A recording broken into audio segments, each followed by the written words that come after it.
We haven't used it. We're just using So it's probably just access to the doors. Now it's all separate. But okay, it's a corporation, so yes, yes. Yes. That's the key. Yes. Okay, folks, we're on the record. All right, call to order the meeting, our regular meeting of the Dublin San Ramon Services District Board of Directors for November 17, 2015. Please stand for the pledge of the flag. I pledge allegiance to the flag of the United States of America and to the republic for which it stands, one nation, under God, indivisible, with liberty and justice for all. Roll call, please. Director Michelop, Director Von Leopold, Here. Director Hawkins, Here. Vice President Howard, Here. President Duarte. Here. Want to read into the minutes a Technical Affairs Committee meeting of the Dublin San Ramon Services Board of Directors was held at 9 a.m. today, November 17, 2015. President Duarte and Director Michelop attended this meeting. A Financial Affairs Committee meeting of the Dublin San Ramon Services Board of Directors was held at 5 p.m. today, November 17, 2015. Directors Von Leopold and Halkett attended this meeting. The DSRSD Financing Corporation held the annual meeting shortly before this meeting. The Board of Directors of the DSRSD Financing Corporation is composed of the same members as the Board of Directors of the district. Pursuant to Government Code Section 54952.3, no director will receive any compensation or stipend for participating in more than one meeting on this date as specified in the DSRSD policy P100-14-2, date of service. Special announcements. Duarte, board members, a couple of things you have in front of you. One is a reminder that this Saturday is memorial service to be held for former Director Benson's mom. It will be at 2 p.m. at the Sunny Glen Community Center. Should have a copy in front of you. And the third annual Tri Valley Prayer Breakfast will be held. This is put on by CityServe, which is a coalition of the 8 communities in the valley. And it will be held on Monday, November 23rd, if you want to 30 in the morning. Welcome to join us. Okay. Let the record show that Director Michelop is now in attendance. Public comment?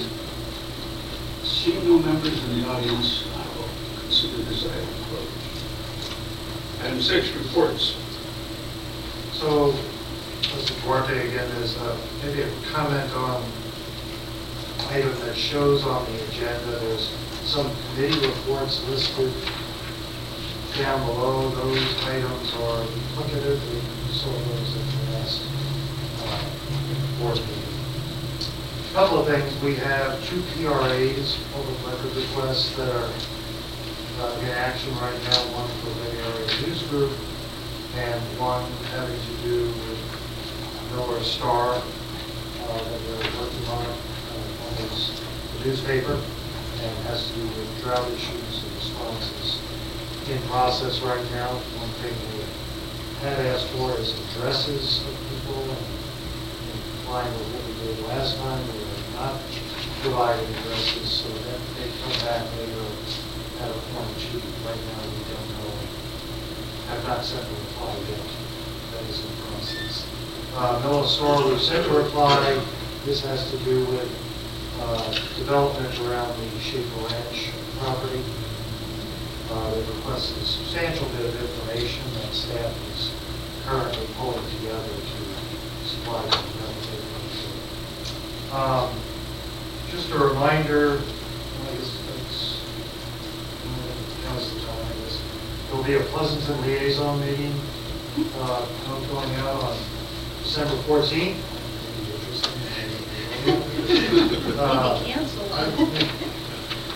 There's for longer term planning, CASA will be January 20th through 22nd, and the AQUA will plan, and there's 3 of us that will plus Sue going into that. And just a note to you, the consumer price index came Now, today, and the past week, is for employees, and it's 2.24%, which is above zero, but not really jumping really high. So that's all I have. Agenda management, continues there. I don't think we need to close session. Right. We will not have any closed session. Approval of the minutes for the regular meeting of November 3rd. I'll move approval. I will second.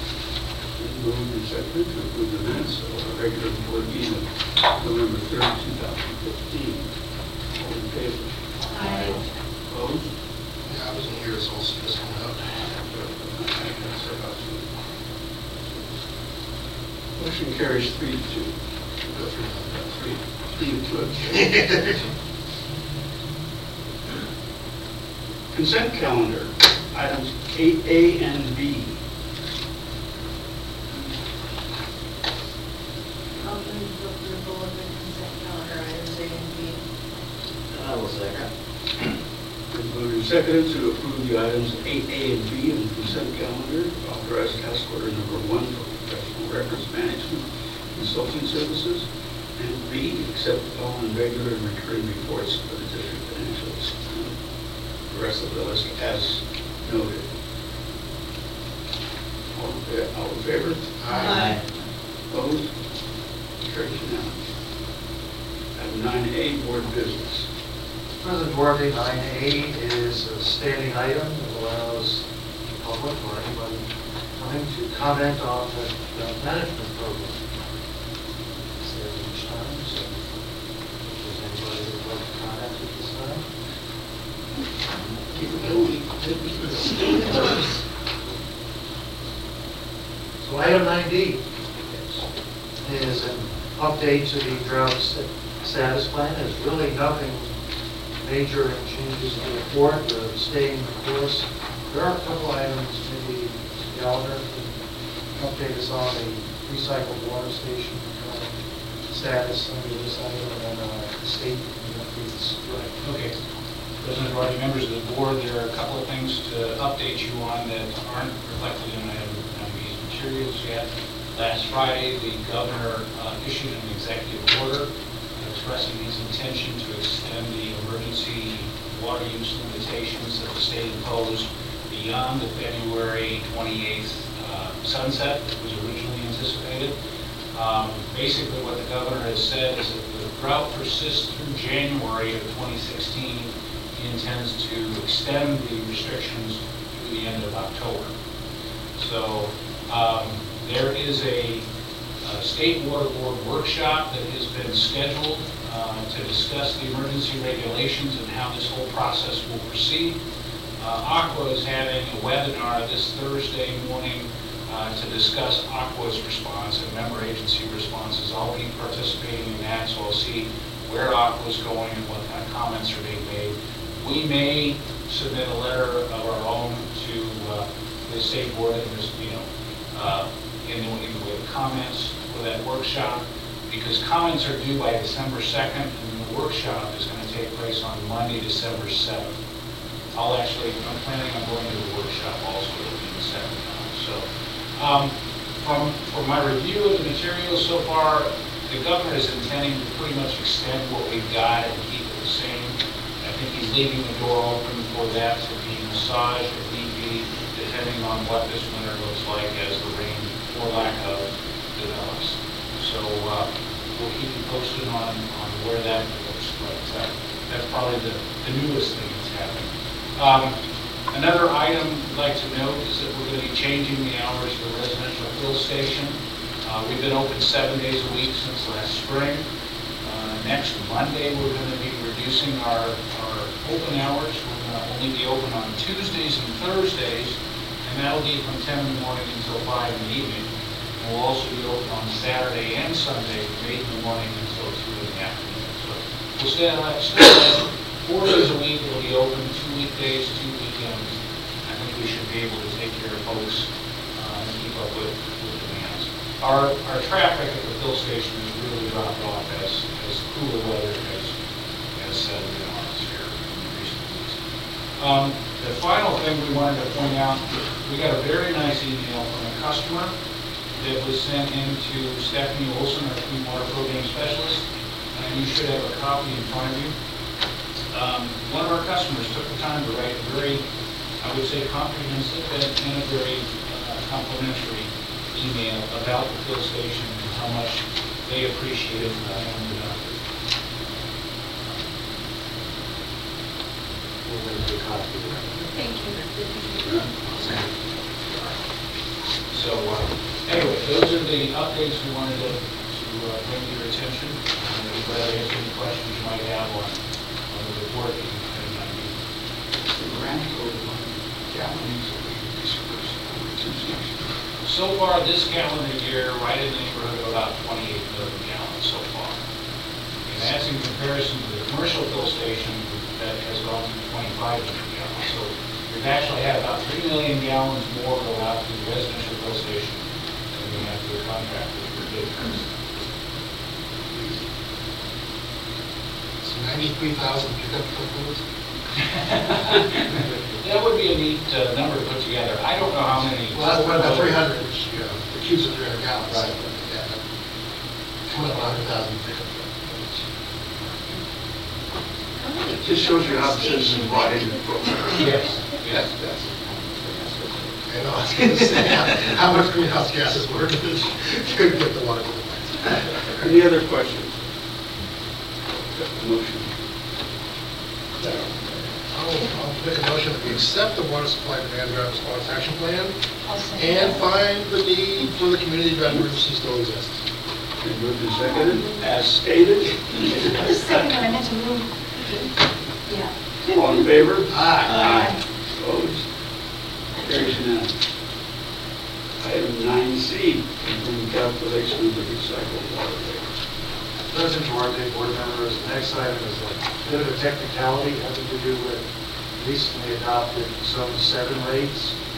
If you remember, or if you don't remember, I guess the recycled water rate is a mathematical formula. It's 90% of the sum of the Zone 7 rate plus our potable irrigation component of our rate. If you remember, recently Zone 7 adopted a rate which included their temporary conservation surcharge, which is 57 cents. I am proposing that to be consistent with the recycle rate, that we exclude any changes for stages or drought impacts, that we exclude that 57 cents from the calculation. Of course, the methodology, the wording, and the rate adoption and all the side effects to it. I could probably get there, but if it was clear that I have to weigh in on the calculation of the recycled water rate excluding the surcharge from Zone 7, both this year and the year of future ones. Question? The technical is important to me. If we stepped on it with the surcharge too, we said the exact opposite of what we want to say, which is use what we said we want. So,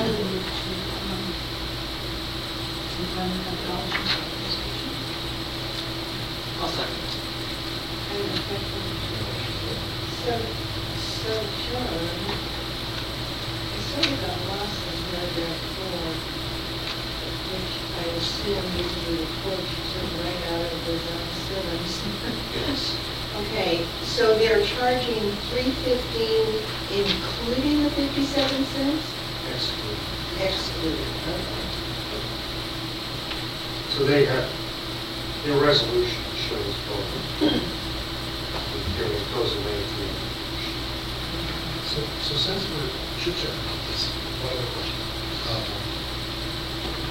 Next time we do rates, we need to think about decoupling this rate from the zone. I mean, you know, so we stand up better against some of the cost of service arguments that can be made. Do we start building this rate from the ground up instead of top down? I mean, I think we can look at it. broke it out in the past so that we could have it as a separate line item. People understood what was our component. No, I mean, strictly for recycled water. Oh, for the recycling? Right. And right now, we're paying it from something that's external to our organization. And Yeah. I was going to say that for the water rates that we charge our customers for potable water, obviously it makes sense to use the Zone 7 Yeah. rate as part of that. It's a component of the cost. It's a component of the cost. And that's expressly permitted by the Prop 218 implementation legislation, just pass that through. The district's methodology for rates for recycled water is set it to be below that, and artificially low in order to encourage use of recycled water. And so that's the whole reason why it's No, done that way. And you could do it any number of ways. Well, my only concern is somebody did a cost analysis, found out that we were overcharging based upon what it costs us to provide the service, then we have a 218 account. The interesting thing though is I don't think if we did a cost analysis, it would be less. I think it would be more. If you remember, we did do that We had that committee a before. couple of years back. But Cross-check. it would be a good thing to go through so that, again, Well, go different through and cells. review the policy. Well, and I think that's some of the thing that's behind Star Regalia and whatever is, they're testing us to see if the components make sense. And of course, for the sewer capacity because it's so much, but I think it's a good idea to look at it again. I'm sure it's gonna be more. Depends on what you include. I was gonna say, because one of the, because the major components, free, kind of. Well, yeah. You know what I mean? But one of the little talked about portions of the decision that San Juan Capistrano case is that it's clearly appropriate to charge for recycled, or potable users for recycled water, even if they don't even use recycled water. So, I mean, that's sort of, that dovetails and fits into this too, as whole sense of it. But if you remember, the major component of cost that was neglected in early discussions was the cost of the system itself. Right. So either the original cost or the replacement, one or the other. Certainly go down the rabbit hole. We don't talk recycled water and rates very often, so that was Good topic. Yeah, we'll have to approve this for resolution. Yes, you already had a motion and a second. All in favor? Aye. Opposed? Carries unanimous. Item 9B. We continue finance 101, I guess. It's the end of the year, the auditors have been in. Maybe as a side note, you'll be seeing that in December, our auditor is traveling for the next 4 weeks, so we won't be back. Best meeting of the year. Certain people.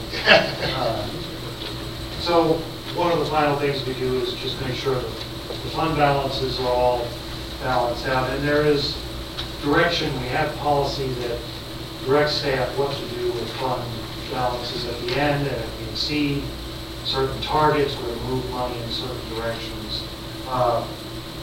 What you have in front of you is the water fund. There is sufficient money in both the operations and the rate stabilization fund. The $2 million that you see in this recommendation, I am recommending that excess working capital in those funds be transferred to the water replacement fund, which is money that is rate clear based to handle replacement projects on the system. And we talked about it a little bit last year that fund has some heavy pressure on it going forward as the system ages a little bit, so it's a wise move with it. But that has to come to you for confirming the recommendation. Actually, I should have asked this a little bit earlier, but in going through the working capital summary, it seems like all of our funds have significant overs. Why is that? If that's, we true it all up at the end of the year.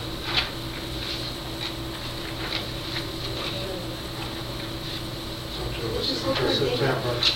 Yeah, this is, Karen hasn't finished the final transfers, which will then flow through Okay. the fund balances after we finish. Okay. And then they'll be trued up again. They're basically 6 months operating, max of 6 months in rate stabilization. And the policy basically directs move to the next rate payer-based fund, which is for replacement.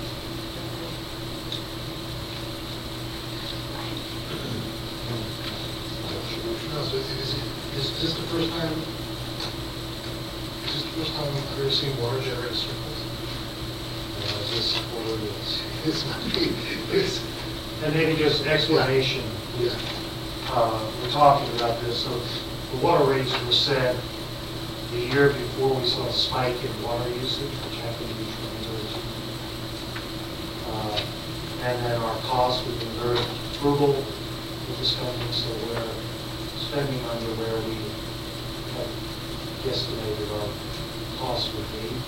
So we're seeing the result of this. It's all to the benefit of the ratepayer, because then it'll alleviate the stress on providing additional money for the replacement fund in the future. Right, and that's an important, just in the record. That's an important thing. That fund is super important, because when water mains break, we can then write checks to pay them, and not have to go and have to do 10% rate increases, perhaps, or other things other agencies have to do recently. So, this is good. Is this informational tonight, or do we actually need to? We need a motion to support my recommendation. I make a recommendation to accept the projected. Well, I move that we accept the rate stabilization fund annual report and direct fund transfer. I'll second. Been moved and seconded to accept item 9D as stated. All in favor? Aye. Aye. Opposed? Carries unanimously. Item 9E. Authorize the directors of general management to execute a purchase order and Good evening, President Worthy and board members. Last year, DERWA and the City of Pleasanton entered into an agreement for DERWA to provide recycled water to the City of Pleasanton. Additional treatment facilities at DERWA's recycled water production plant are needed to provide recycled water to the City of Pleasanton to meet their demands. Under the terms of the DERWA Pleasanton Agreement, the City of Pleasanton is required to provide the funding for the construction of additional treatment facilities, specifically a 6-stand filter plant. Given the current drought, Pleasanton is anxious to begin converting potable water service to recycled water service as soon as possible. They have formally requested DERWA to expedite delivery of recycled water. In response, last month, the DERWA board declared a drought emergency similar to DSRC's drought emergency declaration and requested DSRC to take the lead in developing necessary plant improvements to deliver the recycled water to Pleasanton beginning next spring. Pleasanton anticipates converting 400 acre-feet of potable water demand to the recycled water system, similar in scale to DSRC's 2015 recycled water conversion project development. Under statewide emergency regulations, DERWA and DSRC may expedite the construction of the project by dispensing with CEQA requirements and formal bidding requirements. This matter was considered and approved by the board on November 3rd. However, only 3 board members were present. Proceeding under the statewide emergency regulation requires at least 4 affirmative votes from the board under state law. As a cleanup item, this is being brought back to the board for reapproval. Staff recommends the advance, manufacture, and purchase of plant components from Andrews Corporation for the 6-stand filter to match existing components for the existing 5-stand filters. The cost of the components is $422,000. Pleasanton has already made a cost of $475,000. Separate installation contract will be brought back at a later time to the board for approval. Construction should be completed by early spring to meet Pleasant's recycled water demands. Staff wishes to answer any questions. I was one of the 3 that were present. I was very satisfied at the top. This is spectacular. With approval. Now we're all here. The band's all here now. Now we can do this. I'll second. Been moved and seconded to approve the authorize and direct the general manager to execute purchase order with Andrews. All in favor? Aye. Opposed? Carries unanimously. 2 for 2.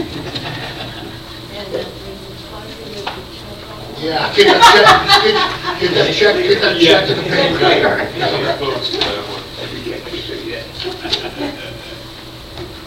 Okay, item 9, item 10, board member items. Rich?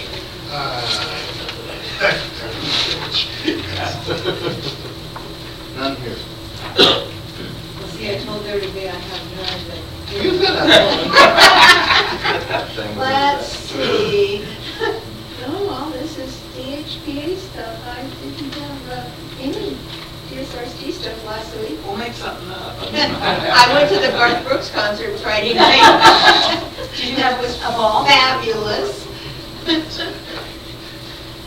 No, I don't have Maddie? anything else. Maddie?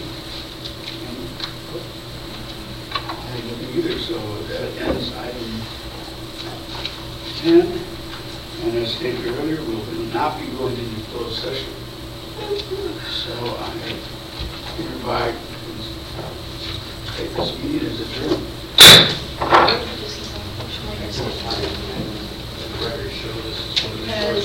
No, it's not. There's been a lot shorter. It's a short one. And What's a long one? Did you read the previous meeting? So, we told them no again tonight, and that's what that was for. But it was a spirited Spirited? argument about What did you do? Judy's out. Oh, Wait a minute. We're doing so yours. that bill's never to come back. My memory was. So the other five are the same example, same manufacturer. Yeah, we wouldn't want to do something. Yes. Expiring in 3 years. Yes. Took long to find it. So Look up to their end, it's still, it's the exact dimensions, you need to just drop the filter. That's why we really couldn't put anything else. Any of those good? Correct. Our on-call